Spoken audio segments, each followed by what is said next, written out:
Question है implement a simple DOM wrapper to support method of chaining like jQuery। तो हमें क्या करना है कि ये एक एलिमेंट देगा और इसके अंदर क्या होगा, रिटर्न करेंगे ऑब्जेक्ट। तो ऑब्जेक्ट में क्या होगा, एक CSS मेथड होगा जो कि प्रॉपर्टी और एक वैल्यू लेगा और इस पर सेट कर देगा। और हम क्या कर सकते हैं, इसके ऊपर चेन कर सकते हैं कि दोबारा हम इसी पे CSS लगा सकें, वही मेथड दोबारा लगा सकते। तो इसको करेंगे कैसे कि हम क्या करेंगे, एक ऑब्जेक्ट लिटरल पास कर देंगे जिसके अंदर CSS मेथड होगा। उस CSS मेथड में क्या होगा, अभी मैं एरो फंक्शन से दिखाता हूँ कि क्या हो रहा है। यहाँ एक प्रॉपर्टी होगी और एक वैल्यू आएगा और हमें क्या करना है, एलिमेंट की स्टाइल है उस पर वो प्रॉपर्टी पे वैल्यू सेट कर और क्या करेंगे, रिटर्न कर देंगे दिस और इसको सबमिट करते हैं। तो यहाँ पे एरर आ गया कि फंक्शन गॉट रिटर्निंग, मतलब यहाँ पे एक्सपेक्ट कर रहा था कि ये जो फंक्शन है वो रिटर्न करेगा जब CSS पे कॉल करेंगे तो एक फंक्शन रिटर्न करेगा, पर इसको अनडिफाइंड मिला। क्यों? क्योंकि ये जो दिस है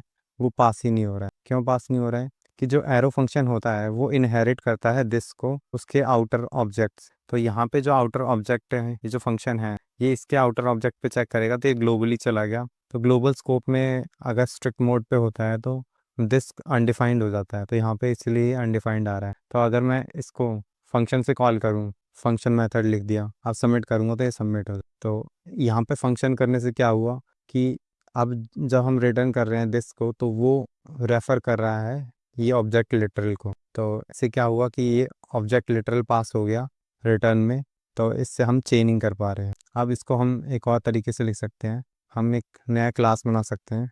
क्लास रैपर के नाम से बना लेते हैं। इस क्लास में क्या होगा, एक कंस्ट्रक्टर होगा जिसमें एलिमेंट आएगा और हम दिस डॉट एलिमेंट को एलिमेंट डिफाइन कर लेंगे। इस क्लास के पास एक मेथड होगा CSS, इस मेथड में प्रॉपर्टी और वैल्यू आएगी और वो क्या करेंगे, हम जो दिस डॉट एलिमेंट है उसके जो स्टाइल होगा उस पर प्रॉपर्टी को वैल्यू सेट कर देंगे और फिर यहाँ से हम रिटर्न क्या कर देंगे ना। यहाँ पे जो दिस है वो किस चीज़ को रेफर कर रहा है, ये पूरे ऑब्जेक्ट जो क्लास है इसके इंस्टेंस को रेफर कर रहा है। तो इससे क्या होगा, ये चेनिंग कर सकेंगे।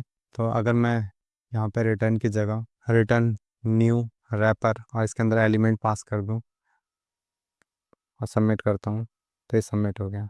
आई होप ये समझ में आया होगा। ये दो सॉल्यूशन थे।